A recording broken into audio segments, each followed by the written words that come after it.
इस सभम राजमाता श्रीगण और सुपर श्रोताओं, मैं सुमेधा शर्मा, राजकीय प्राथमिक पाठशाला डून की छात्रा, आज आपके सामने एक बेटी की पुकार पर अपने विचार प्रस्तुत करने जा रही हूँ। मैं आशा करती हूँ कि आप अपने आशीर्वाद से मुझे पोषित करेंगे। माँ, ओ माँ, माँ, मैं भी जीना चाहती हूँ माँ, मैं भी तेरे आंचल में सोना चाहती हूँ माँ, माँ मैं भी तेरी ममता के ममत्व की कोख में पलना चाहती हूँ माँ, माँ मुझे मार मत, मुझे जीने का एक मौका तो दे माँ, माँ मैं वह हर कार्य करूँगी जो तू कहेगी, मैं अन्याय के खिलाफ खड़ी होकर लड़ाई लड़ूंगी माँ, माँ मुझे इस दुनिया में आने का एक मौका तो दे माँ, माँ मेरी पुकार सुन, तू ही है जो मेरी पुकार सुन सकती है। हाँ मैं जानती हूँ कि तू कुछ लोगों के आगे मजबूर हुई है, लेकिन माँ तू आवाज उठाकर देख माँ, कोई तेरी आवाज को नहीं टालेगा, कोई भी तेरे खिलाफ जाने की हिम्मत नहीं कर पाएगा माँ। देख एक बार आवाज उठाकर तो देख माँ, माँ मुझे मार मत, मुझे जीने का एक मौका तो दे माँ, माँ मुझे मार मत, मुझे जीने का एक मौका तो दे माँ। एक बेटी इस तरह पुकार करती है, लेकिन कुछ लोगों की स्वार्थी और घटिया सोच के कारण बेटियों को पैदा होने से पहले मार दिया जाता है। कुत्ते उन्हें नोच कर खाते हैं, कुत्ते उन्हें नोच कर खाते हैं। क्या यही एक बेटी है?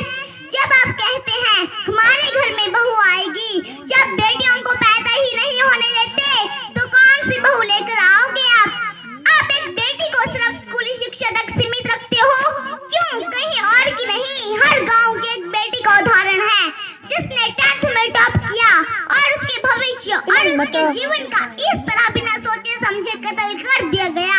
10th में टॉप करने वाली वह लड़की, सोचो सोचो एक बार क्या गुजरी होगी उस लड़की पर जिसके सपनों को इस तरह दफन कर दिया गया। सोचो, कोई नहीं सोचता बेटियों के बारे में। बेटियां आवाज उठाई तो बोलते हैं अरे नकचली है, बेशर्म है, नकचली है, बेशर्म है। कौन सोचता है उस बेटी के बारे में? और जब बेटा शिक्षा प्राप्त करे तो परिवार का एक सदस्य शिक्षित होता है जनाब, और बेटियां शिक्षा प्राप्त करे ना तो संपूर्ण परिवार शिक्षित कर देती है, संपूर्ण परिवार। आपका एक बेटा शिक्षा, और जब बेटियां शिक्षा प्राप्त करे ना तो अपनी संतान को निडर, अनुशासित और बलवान सब कुछ बना सकती है। इन सब कार्यों में एक गुरु, एक आदर्श गृहिणी, एक प्रशासन सेविका, एक बेटी डॉक्टर और इंजीनियर सब कुछ बन सकती है। आप बेटी को सिर्फ बेटी मत समझिए, आप बेटी को सिर्फ बेटी मत समझिए। I am not only girl, I am lawyer, I am not only girl, I am engineer, I am not only girl, I am doctor, I am not only girl, I am pilot, I am not only girl, I am leader of my life। बेटी को बढ़ाना है, हरदम उसका साथ देकर अंतरिक्ष पहुंचाना है। आप अपनी बेटी को दहेज में उपहार देना चाहते हैं, आप अपनी बेटी को दहेज में उपहार देते हैं तो शिक्षा का दीजिए। आप अपनी बेटी को इतना आत्मनिर्भर बनाइए कि कोई भी शख्स उसकी तरफ आंख उठाकर ना देख सके, उसे अपनी बुरी नजरों से ना देख सके।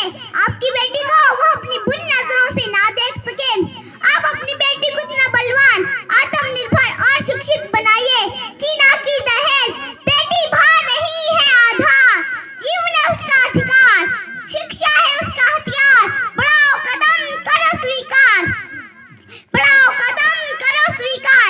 आपसे हाथ जोड़कर निवेदन है कि बेटियों को सिर्फ स्कूली शिक्षा तक सीमित मत रखिए, उन्हें अपने जीवन का निर्माण करने का एक मौका दीजिए साहब, वो बड़ा नाम करेगी आपका। बेटियों कुछ ऐसा करो अपनी जिंदगी में, बेटियों कुछ ऐसा करो अपनी जिंदगी में कि माँ बाप गर्व से कहे कि मुझे अपनी बेटी पर गर्व है, कि माँ बाप गर्व से कहे कि मुझे अपनी बेटी पर गर्व है। उच्च शिक्षा मिले तो बेटे को, बड़े बड़े जो भी देना है सब बेटे को मिलता है, एक बेटी को क्यों नहीं मिलता?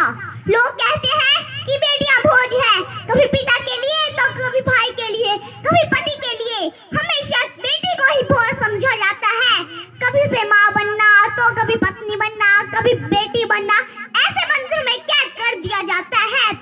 उसे अपने उज्जवल भविष्य के निर्माण और अपने जीवन जीने का मौका तक नहीं दिया जाता। वो करे तो दूसरों के लिए, खुद के लिए आवाज उठाए तो बोलते हैं अरे नकचली है।